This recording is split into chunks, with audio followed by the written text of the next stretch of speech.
ആപ്കി അദാലത്തിൽ super star അമീർ ഖാന്റെ മേലുള്ള കുറ്റാരോപണം ഇദ്ദേഹത്തിന് ദേശഭക്തി ഇല്ല എന്നുള്ളതാണ്. അമീർ, താങ്കളുടെ ഏത് സിനിമയും റിലീസാവുന്ന സമയത്ത് അപ്പോൾ തന്നെ താങ്കൾക്ക് ദേശഭക്തി ഇല്ല, ദേശത്തിനെക്കുറിച്ചുള്ളൊരു ചിന്ത പോലും ഇല്ലെന്ന് എല്ലാവരും പറയും. പഹൽഗാമിൽ ഇത്രയ്ക്ക് സങ്കടം നിറഞ്ഞൊരു കാര്യം നടന്നിട്ടും മതം ചോദിച്ച് ജനങ്ങളെ വെടിവെച്ചു കൊന്നു. എന്നിട്ടും അമീർ ഖാൻ ഒന്നും മിണ്ടുന്നില്ല. അതിദാരുണമായ ഒരു അറ്റാക്കാണ് തീവ്രവാദികൾ നമുക്ക് നേരെ നടത്തിയിരിക്കുന്നത്, നമ്മുടെ രാജ്യത്തിന് നേരെ നടത്തിയിരിക്കുന്നത്, നമ്മുടെ രാജ്യത്തെ ജനങ്ങൾക്ക് നേരെ. നീചമായ അറ്റാക്ക്, അത്രയ്ക്ക് നീചമായ ഒരു അറ്റാക്കാണിത്. ഇതിൽ നിന്ന് അവരുടെ ഭീരുത്വം നമുക്ക് മനസ്സിലാക്കാൻ കഴിയും. ഒന്നിനും കഴിവില്ലാത്തവരാണ് ഇങ്ങനെയുള്ള കാര്യങ്ങൾ ചെയ്യുക. അവരുടെ തീവ്രവാദികൾ നമ്മുടെ രാജ്യത്ത് നുഴഞ്ഞു കയറി പൊതുജനങ്ങൾക്ക് നേരെ വെടിവെപ്പ് നടത്തിയിരിക്കുന്നു. കുടുംബങ്ങൾക്ക് നേരെയാണ് വെടിയുതിർത്തത്. അവിടെ ഞാനുണ്ടാവാം, നിങ്ങളും ഉണ്ടാവാം. അതും അവരുടെ മതം ചോദിച്ചാണ് വെടിവെച്ചിരിക്കുന്നത്. ഇതിന്റെ അർത്ഥം എന്താണ്? ഇതിനെക്കുറിച്ച് ഞാൻ പറഞ്ഞിട്ടുണ്ട്. പക്ഷേ ഇപ്പോൾ ഞാൻ സോഷ്യൽ മീഡിയയിലില്ല. എന്തെങ്കിലും ഒരു സംഭവം നടന്നാൽ ജനങ്ങൾ ഉടനെ അതിനെക്കുറിച്ച് സംസാരിക്കാൻ തുടങ്ങും. പക്ഷേ ഞാൻ സോഷ്യൽ മീഡിയയിലില്ല. എന്നാലും ഞാൻ പറഞ്ഞിട്ടുണ്ട്. ഞാനൊരു ഫംഗ്ഷന് പോയിരുന്നപ്പോൾ മീഡിയക്കാർ എന്നോട് ചോദിച്ചു.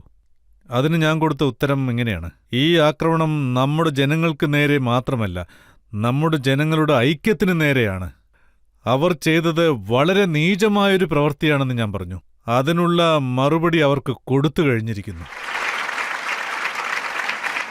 അതായത് പലർക്കും എന്നോട് ഭയങ്കര ഇഷ്ടമാണ്. അവരാണ് ഇങ്ങനെയുള്ള കാര്യങ്ങൾ പറയുന്നത്. താങ്കളെ ഇഷ്ടപ്പെടുന്നവർ ഇതും പറഞ്ഞിരിക്കുകയാണ്. എയർഫോഴ്സ് ആക്ഷൻ എടുത്തിരുന്നു, തീവ്രവാദികൾ ഒളിഞ്ഞിരിക്കുന്ന സ്ഥലങ്ങൾ ആക്രമിച്ചു. അതിനുശേഷം താങ്കൾ ഒരു സ്റ്റേറ്റ്മെന്റ് കൊടുത്തിരുന്നു. അത് വെച്ച് ജനങ്ങൾ പറയുന്നത് തീർച്ചയായിട്ടും താങ്കൾ ഒരു സിനിമ എടുക്കുമെന്നാണ്. അതായത് നമ്മുടെ സൈന്യം, പിന്നെ നമ്മുടെ സൈനികർ, അവർക്ക് അതിനുള്ള തിരിച്ചടി നൽകിക്കഴിഞ്ഞു. ഈ ഒരു കാര്യം പറയുന്നതിൽ എന്തെങ്കിലും തെറ്റുണ്ടോ? പറയൂ. ആ സമയത്ത് എന്റെ ഫിലിമിന്റെ വർക്ക് നടക്കുന്നുണ്ടെങ്കിലും ഞാൻ അതിനെക്കുറിച്ച് മാത്രം പറഞ്ഞാൽ മതിയോ? ആ സമയത്ത് എന്റെ പടം വരാൻ പോകുന്നെന്ന് വെച്ച് ഞാനിത് പറയാൻ പാടില്ലെന്നുണ്ടോ? അതായത് ആംഡ് ഫോഴ്സിനെ കുറിച്ച് നമ്മൾ സംസാരിക്കാതിരിക്കുന്നത് വളരെ തെറ്റാണെന്നാണ് എന്റെ അഭിപ്രായം. ഞാൻ ഓപ്പണായി സംസാരിച്ചു. പക്ഷേ താങ്കൾ സംസാരിച്ച ഒരു 12 മണിക്കൂറിനുള്ളിൽ താങ്കളുടെ ട്രെയിലർ റിലീസായി. രജിസ്റ്റർ, ഈ മൂവിയുടെ ട്രെയിലർ നേരത്തെ ഇറങ്ങേണ്ടതായിരുന്നു. പിന്നെ ഞാനത് നീട്ടിക്കൊണ്ടുപോയത് ഈ ഒരു ആക്രമണം നടന്നതുകൊണ്ടാണ്. അതുകൊണ്ടാണ് ഞാനിത് മാറ്റിവെച്ചത്. ശരിക്കും പറഞ്ഞാൽ അന്നെന്റെ പടത്തിന്റെ പ്രീമിയറും പ്ലാൻ ചെയ്തിരുന്നതാണ്. ഇത് അറിഞ്ഞ ഉടനെ എല്ലാം ഞാൻ ക്യാൻസൽ ചെയ്യുകയായിരുന്നു. ഈവന്റ് മുഴുവനും ക്യാൻസൽ ചെയ്തു. അപ്പോൾ ഓരോ ഇന്ത്യക്കാരനും ദേഷ്യം വന്നു. എല്ലാവരുടെ മനസ്സും വേദനിച്ചു. അതുപോലെ തന്നെയാണ് എനിക്കും വേദനിച്ചത്. തന്നെയുമല്ല, ഞാൻ കുറച്ചുനാൾ ഡിപ്രസ്ഡ് ആയിരുന്നു, പുറത്തുപോയില്ല. സോഷ്യൽ മീഡിയയിൽ എഴുതിയിരിക്കുന്നത് താങ്കളൊരു ആക്സിഡന്റൽ പേട്രിയോട്ട് ആണെന്നുള്ളതാണ്. ലാൽ ചട്ട് റിലീസായ സമയത്തും താങ്കൾ പേട്രിയറ്റായിട്ടുള്ള ഒരു കമന്റ് നൽകിയതായിട്ട് പറയുന്നു. ലാൽ സിംഗ് ആ സമയത്ത് എന്താ പറഞ്ഞെന്ന് എനിക്ക് ഓർമ്മയില്ല. സോ അങ്ങനെ എന്തെങ്കിലും പറഞ്ഞിട്ടുണ്ടെങ്കിലും എന്റെ ദേശസ്നേഹം അവർക്കെങ്ങനെ അറിയാനാണ്? എന്റെ ജോലി കാണാൻ കഴിയും. രംഗ് ദേ ബസന്തി നിങ്ങൾ കണ്ടു നോക്കൂ. ലഗാൻ കാണൂ, സർഫ്രോസ് കാണൂ. ഈ പടങ്ങളെല്ലാം നിങ്ങൾ കണ്ടു നോക്കൂ. ദേശസ്നേഹത്തെക്കുറിച്ചുള്ള ഞാൻ ചെയ്ത സിനിമകളെല്ലാം. മേ ബി അതുപോലുള്ള സിനിമകൾ വേറൊരു ആർട്ടിസ്റ്റ് ചെയ്തു കാണില്ല. ഒരു ദിവസം ഞാൻ മനോജ് സാറിനെ കണ്ടു, മനോജ് കുമാർ സാറിനെ. അദ്ദേഹത്തെ നമ്മൾ ഇന്ത്യ എന്നാണ് പറയുക. He was A known as A patriot. Manoj sir പറഞ്ഞു, എന്റെ അടുത്ത ജനറേഷനിൽ ആർക്കെങ്കിലും ദേശസ്നേഹമുണ്ടെങ്കിൽ, ആരെങ്കിലും രാജ്യത്തിനു വേണ്ടി എന്തെങ്കിലും ചെയ്യുന്നുണ്ടെങ്കിൽ അത് നീയാണെന്ന് അദ്ദേഹം എന്നോട് പറഞ്ഞു. അദ്ദേഹം എന്റെ സിനിമകൾ കണ്ടിട്ടുണ്ട്. താങ്കളെ ഇഷ്ടപ്പെടുന്നവർ, അതായത് താങ്കളുടെ ഫാൻസ് എന്താണ് പറയുന്നതെന്ന് വെച്ചാ, ടർക്കി അവർ ഈ സംഭവത്തിൽ പാകിസ്ഥാന് സപ്പോർട്ട് ചെയ്തിരിക്കുകയാണ്. ടർക്കി നമ്മുടെ രാജ്യത്തിനെതിരായി പാകിസ്ഥാന് ഡ്രോൺ നൽകിയിരിക്കുന്നു. പിന്നെ അവര് താങ്കളുടെ ഫോട്ടോ ടർക്കി പ്രസിഡന്റ് എൽദോയോടൊപ്പം ചേർത്ത് വെച്ചിരിക്കുന്നു. ടർക്കി ചെയ്തത് വലിയ തെറ്റ് തന്നെയാണ്. എല്ലാ ഇന്ത്യക്കാർക്കും അതിൽ വേദനയുണ്ട്. 1-2 വർഷങ്ങൾക്ക് മുമ്പ് അവിടെ ഒരു ഭൂകമ്പമുണ്ടായി. നിങ്ങൾക്ക് ഓർമ്മയുണ്ടോ? ആ സമയത്ത് അവരെ ഹെൽപ്പ് ചെയ്തത് ആരാണ്? പറയൂ. ആദ്യം സഹായം നൽകിയത് ഇന്ത്യയാണ്. ഇന്ത്യൻ ഗവൺമെന്റ് അവർക്ക് വേണ്ട സഹായങ്ങൾ ചെയ്തു കൊടുത്തു. ആ സമയത്ത് നമ്മുടെ രാജ്യത്തിനും ഇതറിയില്ലായിരുന്നു. അതുപോലെ എനിക്കും അറിയില്ലായിരുന്നു. ഞാൻ എർത്ഗന്ദിനെ കാണാനായി പോയപ്പോൾ ഗവൺമെന്റിന് അറിയില്ലായിരുന്നു, അതുപോലെ എനിക്കും അറിയില്ലായിരുന്നു. 7 വർഷങ്ങൾക്കപ്പുറം ഇതുപോലെയൊക്കെ ചെയ്യുമെന്ന്. നമ്മൾ സൗഹൃദത്തിന്റെ കരം നീട്ടി അവരെ സഹായിച്ചു. അവർ പ്രശ്നത്തിലിരിക്കുന്ന സമയത്ത് നമ്മൾ അവരെ സഹായിച്ചു. ആദ്യം സഹായിച്ചത് നമ്മളാണ്. പക്ഷെ അവർ നമുക്ക് തിരിച്ചു നൽകിയത് ഇതാണ്: ഇത് തെറ്റാണ്. എന്റെ ഫോട്ടോ ആ സമയത്തുള്ളതായിരുന്നു. നമ്മുടെ സർക്കാരും അവരെ അന്ന് സഹായിച്ചിരുന്നു. അല്ല, പിന്നെ എന്റെ പക്കൽ മറ്റൊരു പറയൂ, ഫോട്ടോ കൂടിയുണ്ട്. പറയൂ. അതിൽ താങ്കൾ എൽദോവിന്റെ അത് വൈഫിനെ അതിനേക്കാളും പഴയ കാര്യമാണ്. അത് അതിനേക്കാളും പഴയ കാര്യമാണ്. ഇപ്പോ കാര്യം എന്താന്ന് വെച്ചാൽ രജിത് സാർ, അത് as A celebrity, as an actor, ഞാൻ മറ്റൊരു രാജ്യത്തേക്ക് പോകുമ്പോൾ നമ്മുടെ രാജ്യത്തിന്റെ അംബാസഡറെ പോലെയാണ്. ആരെങ്കിലും ഒരു ചായ കുടിക്കാൻ ക്ഷണിച്ചാൽ നോ എന്ന് പറയുന്നത് ഒരിക്കലും ശരിയായ ഒരു രീതിയല്ല. ഇതുപോലത്തെ സംഭവങ്ങൾ ഞങ്ങളുടെ ജീവിതത്തിൽ പലപ്പോഴും ഉണ്ടാവാറുണ്ട്. ടർക്കിയിൽ നടന്നത് വലിയൊരു തെറ്റ് തന്നെയാണ്. അവർ എല്ലാ ഇന്ത്യക്കാരുടെ മനസ്സും വേദനിപ്പിച്ചു. അതിൽ അമർഷമുണ്ട്. നമ്മൾ സഹായിച്ചു, അവർ തിരിച്ചിങ്ങനെ ചെയ്തു. ബോയ്കോട്ട് ടർക്കി എന്ന് പറഞ്ഞ് എല്ലാവരും ടർക്കിയിലേക്കുള്ള യാത്ര തന്നെ ക്യാൻസൽ അവർ ചെയ്തത് ചെയ്തിരിക്കുകയാണ്. ശരിയാണ്. ശരിയായ കാര്യമാണ് ചെയ്തിരിക്കുന്നത്. ശരിയായ തീരുമാനമാണത്. നമ്മൾ ടർക്കിക്ക് ഒരിക്കലും സഹായം ചെയ്യരുത്. പാകിസ്ഥാനും നമ്മളും തമ്മിൽ യുദ്ധം നടക്കുമ്പോൾ അവർ നമ്മളെ പിണക്കി പാകിസ്ഥാനെ സഹായിച്ചു, പാകിസ്ഥാന് വേണ്ടി സംസാരിച്ചു. എല്ലാം മറന്ന് അവർ പാകിസ്ഥാനെ പിന്തുണച്ചുകൊണ്ടിരിക്കുകയാണ്. പക്ഷെ നമ്മളാണ് അവരെ ആപത്തിൽ സഹായിച്ചത്. ഇത് ശരിയാണോ? തെറ്റാണ്, വലിയ തെറ്റാണ്.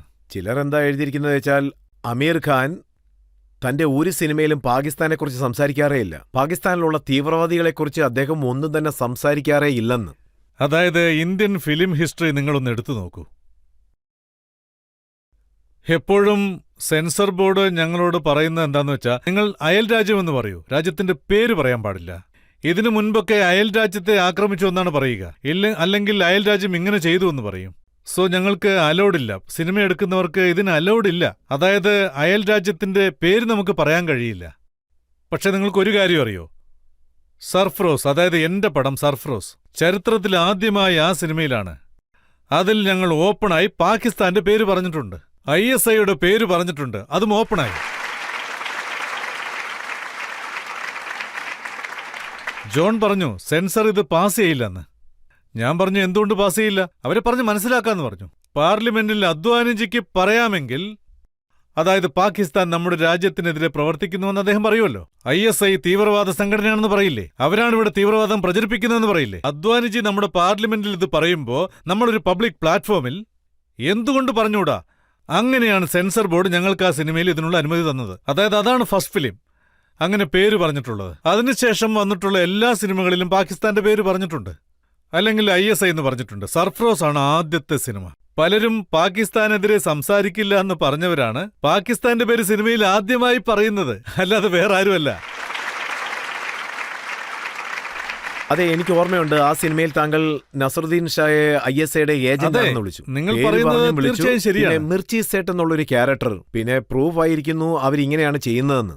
അതെ, സത്യം പറയുകയാണെങ്കിൽ അത് വളരെ വേദനാജനകമായ കാര്യമാണ്. നോക്കൂ, പാകിസ്ഥാൻ വളരെ നീചമായ കാര്യങ്ങൾ ചെയ്യുമ്പോൾ, അതായത് തെറ്റായ കാര്യങ്ങൾ ചെയ്യുമ്പോൾ, അതിൽ അൺഫോർച്ചുനേറ്റ്ലി നമ്മുടെ രാജ്യത്തെ ചില ആളുകളും ഇൻവോൾവ് ആകാറുണ്ട്.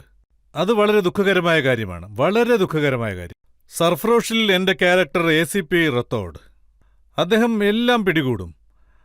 അദ്ദേഹം ഇന്ത്യനായിരുന്നുകൊണ്ട് ഇന്ത്യക്കെതിരെ പ്രവർത്തിച്ചിട്ടുണ്ട്.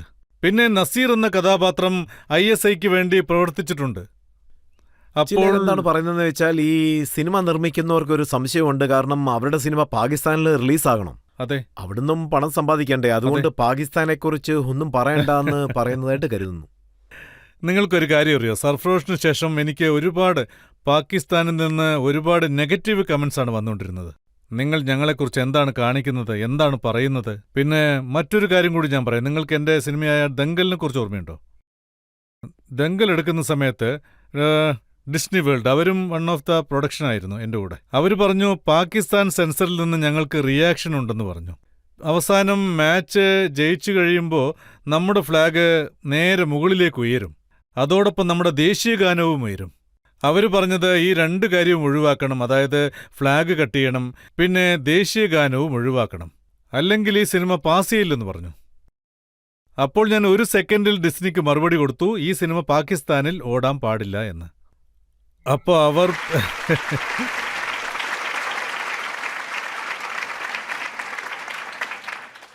അതായത് ഒരു സെക്കൻഡ് കൊണ്ട് എനിക്ക് ആലോചിക്കേണ്ടി വന്നില്ല. അവർ പറഞ്ഞു നിങ്ങൾക്ക് ബിസിനസ്സിൽ ഒരുപാട് പ്രശ്നമുണ്ടാവും, നഷ്ടം വരുമെന്നൊക്കെ പറഞ്ഞു. അതായത് നമ്മുടെ ഇന്ത്യൻ പതാക മാറ്റാൻ പറയുന്നവരോട്, നമ്മുടെ ദേശീയ ഗാനം ഒഴിവാക്കാൻ പറയുന്നവരോട് എനിക്ക് യാതൊരു കച്ചവടവും വേണ്ട. താങ്കൾക്ക് വലിയ റേഞ്ചിലുള്ള ബിസിനസ് നടന്നിരിക്കുന്നത്, പണം സമ്പാദിച്ചിരിക്കുന്നത് അത് ചൈനയിൽ നിന്നാണ്. അല്ലല്ല, ഇന്ത്യയിലാണ് ഞാൻ കൂടുതൽ സമ്പാദിച്ചത്. ചൈനയിൽ എൻ്റെ ഒരു സിനിമ നന്നായി ഓടി, ദങ്കൽ, 2 പടം, സീക്രട്ട് സൂപ്പർ സ്റ്റാർ, പിന്നെ ദങ്കൽ. പക്ഷെ ഞാൻ സമ്പാദിച്ചത് ഇവിടെയാണ്. ചൈനയിൽ താങ്കളെ വലിയൊരു സൂപ്പർ സ്റ്റാർ ആയിട്ടാണ് അതെ കരുതുന്നത്. അതെ, അവർക്ക് എന്റെ സിനിമ വളരെ ഇഷ്ടമാണ്. പക്ഷെ താങ്കളെ കാണാൻ ഒരു ചൈനക്കാരനെ പോലെ ഇല്ലല്ലോ. ഇപ്പൊ ജനങ്ങൾ ചോദിക്കുന്നത് ടർക്കി നമ്മുടെ ശത്രുവല്ലേ, ഇദ്ദേഹം എന്തിനാണ് അവിടെ പോയതെന്നാണ്. അതുപോലെ ചൈന പാകിസ്ഥാന് സപ്പോർട്ട് ചെയ്തിരിക്കുകയാണ്, അദ്ദേഹം എന്തിനാണ് ചൈനയിലും പോയതെന്നാണ് ചോദിക്കുന്നത്. ഇപ്പൊ ഞാൻ എന്താ ചെയ്യാ? ദങ്കൽ റിലീസാവുമ്പോഴും സീക്രട്ട് സൂപ്പർ സ്റ്റാർ റിലീസാവുമ്പോഴും ചൈനയായിട്ട് നമുക്കൊരു പ്രശ്നമില്ല. ചൈനയുമായിട്ട് സൗഹൃദത്തിലായിരുന്നു. പിന്നെ ചൈനീസ് ഗവൺമെന്റ് താങ്കൾക്ക് അവാർഡ് നൽകുകയും ചെയ്തു, നാഷണൽ ട്രഷർ ഓഫ് ഇന്ത്യ എന്ന്.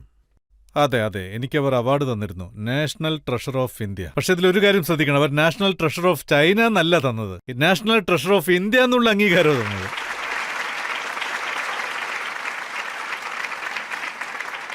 സോ അവരും സമ്മതിക്കുന്നു ഞാൻ ഇന്ത്യയുടെ ട്രഷറാണെന്ന്. പക്ഷെ അമീർ, ഇപ്പോ ചൈന നമ്മുടെ ശത്രു. അതെ അതെ അതെ, നിങ്ങൾ പറഞ്ഞത് ശരിയാണ്. ആരെല്ലാം എന്തെല്ലാം നമുക്ക് തന്നാലും ഞാൻ എപ്പോഴും ഇന്ത്യയോടൊപ്പം മാത്രമേ നിൽക്കൂ. നമ്മുടെ ആംഡ് ഫോഴ്സിന്റെ കൂടെ നിൽക്കൂ, നമ്മുടെ രാജ്യത്തിന്റെ കൂടെ നിൽക്കൂ. ഇന്ന് നോക്കൂ, ഇന്റർനാഷണൽ കമ്മ്യൂണിറ്റി വളരെ വ്യക്തമായി മനസ്സിലാക്കേണ്ട ഒരു കാര്യമാണിത്. നോക്കൂ, അവർ നമ്മുടെ ഇന്നസെന്റ് സിവിലിയൻസിനെ ടെററിസ്റ്റ് ആക്ടിലൂടെ കൊന്നു തള്ളിയിരിക്കുന്നു. ഇത് ഈ ലോകം മനസ്സിലാക്കണം. തുടങ്ങിവെച്ചത് അവരാണ്. നമ്മുടെ നിരപരാധികളായ ജനങ്ങളെ കൊന്നു. ഇതെന്താണിത്? മനുഷ്യത്വമില്ലാത്തൊരു പ്രവൃത്തി. അങ്ങനെ ചെയ്തതിൽ അവർ തലകുനിക്കണം. ഒരു മതത്തിലും ഒരിടത്തും പറഞ്ഞിട്ടില്ല നിരപരാധികളെ കൊന്നു തള്ളണമെന്ന്. പിന്നെ തീവ്രവാദികൾ അവരെ കൊന്നിട്ടുണ്ടെങ്കിൽ അവരൊരിക്കലും ഇസ്ലാം അല്ല. ഞാൻ അവരെ മുസ്ലിമായി കരുതുകയേയില്ല. കാരണം ഇസ്ലാമിൽ എഴുതിയിരിക്കുന്നത് ഇതാണ്: ഒരു നിരപരാധിയെയും ഒന്നിനു വേണ്ടിയും കൊല്ലരുതെന്ന്. സ്ത്രീകളെ ബഹുമാനിക്കണം, അവരെ കയ്യേറ്റം ചെയ്യരുത്. ഇതെല്ലാം ഞങ്ങളുടെ മതത്തിലുണ്ട്, ഇസ്ലാം മതത്തിലുണ്ട്. അവർ ചെയ്യുന്നതെല്ലാം മതത്തിനെതിരാണ്. അവർ ചെയ്യുന്നത് തെറ്റാണ്. ഓഡിയൻസിൽ ആർക്കെങ്കിലും ചോദ്യം ചോദിക്കണോ? ചോദിക്കാം. സർ, കുറച്ചുനാൾ മുമ്പ് ഓപ്പറേഷൻ സിന്ദൂർ നടന്നു. നമ്മുടെ ഇന്ത്യൻ ആർമി പാകിസ്ഥാന്റെ തീവ്രവാദ ക്യാമ്പുകൾ ആക്രമിച്ചു. അതെ, ബ്ലാസ്റ്റ് ചെയ്തു. ഇതിനെക്കുറിച്ച് ആലോചിക്കുമ്പോൾ നമുക്ക് അഭിമാനം തോന്നുന്നു. തീർച്ചയായും എനിക്കും. ആ സമയത്ത് താങ്കളുടെ ഫീലിംഗ് എന്തായിരുന്നു? അതിനെക്കുറിച്ച് പറയാൻ സാധിക്കും? നിങ്ങൾ എങ്ങനെ ഫീൽ ചെയ്തോ അതുപോലെ. അതായത് നമ്മുടെ സൈന്യത്തെക്കുറിച്ച് ഓർത്ത് ഞാൻ അഭിമാനിച്ചു. നമ്മുടെ ആംഡ് ഫോഴ്സിനെ കുറിച്ച് ഓർക്കുമ്പോൾ അഭിമാനമുണ്ട്. അപ്പോൾ താങ്കൾക്ക് തോന്നിയില്ലേ ബോർഡറിലേക്ക് പോയി അവരുടെ ധൈര്യത്തിന് വേണ്ടി അവർക്ക് ഷെയ്ക്ക് ഹാൻഡ് കൊടുക്കണമെന്ന്? ഞാൻ പോയിരുന്നു. നിങ്ങൾക്ക് ഈ കാര്യം അറിയില്ലെന്നാ തോന്നുന്നേ. കാർഗിൽ യുദ്ധം നടന്നപ്പോൾ നമ്മൾ കാർഗിൽ യുദ്ധത്തിൽ ജയിച്ചിരുന്നു. അന്ന് ഞാൻ ഒരാൾ മാത്രമാണ്. മറ്റാരെങ്കിലും പോയിട്ടുണ്ടോയെന്ന് എനിക്കറിയില്ല. അന്ന് ഞാൻ 1, 2, 3, 4, 8 ദിവസം അവിടെ സ്റ്റേ ചെയ്തു.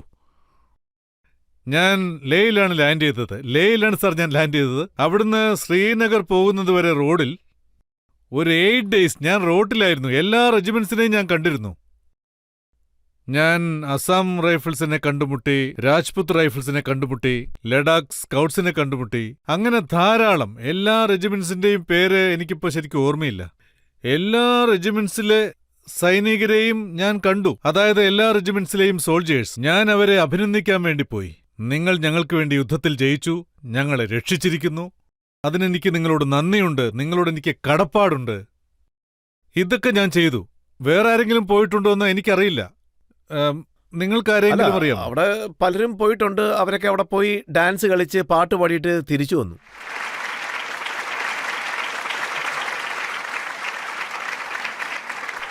താങ്കൾ അവിടെ പോയ സമയത്ത് പറഞ്ഞ ഒരു പരാതി എനിക്ക് ഓർമ്മ. പറയൂ. അതായത് താങ്കൾ അവിടെ പോയിട്ട് ഒരു ഓഫീസറിനെ പോലും മീറ്റ് ചെയ്തില്ലെന്ന്. അതെ, ഞാൻ റിക്വസ്റ്റ് ചെയ്തു രജിത് സാർ. ആർമി ഹൈക്കമാൻഡിന്റെ അടുത്ത് ഞാനൊരു റിക്വസ്റ്റ് ചെയ്തിരുന്നു.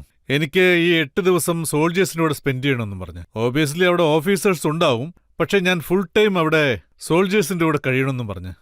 അതായത് അതിനുവേണ്ടിയാണ് ഞാൻ റിക്വസ്റ്റ് ചെയ്തിരുന്നത്.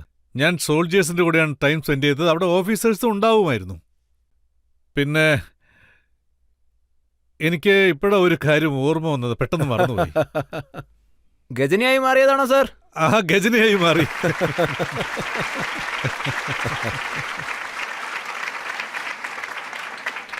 ശരി, എനിക്ക് വീണ്ടും അത് ഓർമ്മ വരുമ്പോ പറയാം. ശരി, താങ്കൾ അതെ, 8 ദിവസം ഉണ്ടായിരുന്നു. അവിടെ ഉണ്ടായിരുന്നു. ആ. പക്ഷെ ഈ കാർഗിൽ ആ, അല്ലാതെ- കിട്ടി. ഓർമ്മ വന്നു. സാർ, ഇത് വളരെ പ്രധാനപ്പെട്ട ഒരു കാര്യമാണ്, വളരെ പ്രധാനപ്പെട്ട കാര്യം. നിങ്ങളും ഇത് സമ്മതിച്ചു തരും.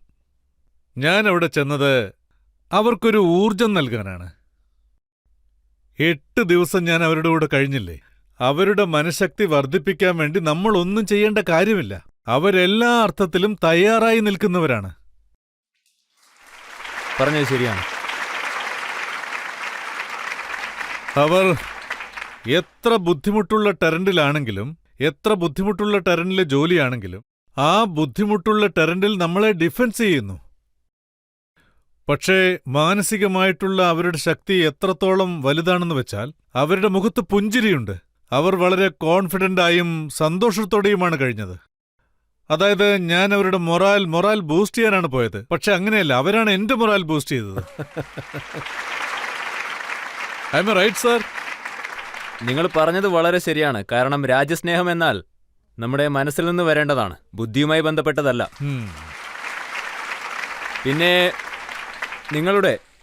നിങ്ങളുടെ ഫാൻസ് ഉണ്ടല്ലോ, ആ. അവരൊക്കെ നിങ്ങളെ മനസ്സുകൊണ്ട് അതെ, ഇഷ്ടപ്പെട്ടു അതെ, വരുന്നവരാണ്. അതെ. രാജ്യസ്നേഹത്തിന് ഇതിനേക്കാളും വലിയൊരു ഉദാഹരണം വേറെ ആവശ്യമുണ്ടോ? ആ. ഒരു മനുഷ്യന് 140 കോടി ജനങ്ങളുടെ മനസ്സുമായി കണക്ഷനുണ്ട്. അതായത് ഞാൻ അവിടെ 8 ദിവസം സ്റ്റേ ചെയ്തു. എനിക്കത് വലിയൊരു അനുഭവമായിരുന്നു. ഞാൻ അവരുടെ കൂടെ 8 ദിവസം കഴിഞ്ഞു. 8 ദിവസം ആഹാരം കഴിച്ചു, ജീവിതത്തെക്കുറിച്ച് ചോദിച്ചു. ഒരു ദിവസം അവരുടെ ബങ്കറിലാണ് ഞാൻ സ്റ്റേ ചെയ്തത്. ഞാൻ അന്ന് രാത്രി സ്റ്റേ ചെയ്യുമ്പോൾ അവിടെ 6-8 സോൾജേഴ്സ് ഉണ്ടായിരുന്നു.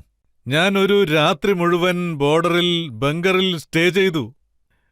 വേറെ ആരെങ്കിലും ഇതുപോലെ പോയിട്ടുണ്ടോയെന്ന് എനിക്കറിയില്ല. ഇപ്പൊ ഇത് പറയാൻ കാരണം, രജിത് സാർ ഓരോന്ന് ചോദിച്ചുകൊണ്ടിരിക്കുന്നു, ഞാൻ ഓരോന്ന് പറഞ്ഞുകൊണ്ടിരിക്കുന്നു. പക്ഷേ ഇത് എല്ലായിടത്തും പോയി ഇങ്ങനെ പറയാൻ പറ്റുമോ? ഞാൻ അവിടെ പോയിട്ടുണ്ട്, ഇവിടെ പോയിട്ടുണ്ട്. അതിൻ്റെ ഒന്നും ആവശ്യമില്ല. എനിക്ക് എന്റേതായ കാര്യങ്ങളും എന്റേതായ ജീവിതമുണ്ട്. ഞാൻ അതിന്റെ പുറകിലാണ്. നിങ്ങളിപ്പോൾ ചോദിച്ചതുകൊണ്ട് ഞാനെല്ലാം പറഞ്ഞു. എന്തായാലും നിങ്ങൾ ചോദിച്ചത് നന്നായി. എനിക്ക് എവിടെയെങ്കിലും ഇത് പറയാൻ പറ്റിയല്ലോ. ഇപ്പോഴാണ് എനിക്കത് ഓർമ്മ വന്നത്. ചോദ്യം ചോദിക്കുന്നത് വളരെ ശീലമുള്ള കാര്യമാണ്. നിങ്ങൾ നന്നായി ചോദ്യങ്ങൾ ചോദിക്കുന്നുണ്ട്. നിങ്ങളുടെ ഷോ എനിക്കിഷ്ടമാണ്, നിങ്ങളുടെ ചോദ്യങ്ങളും.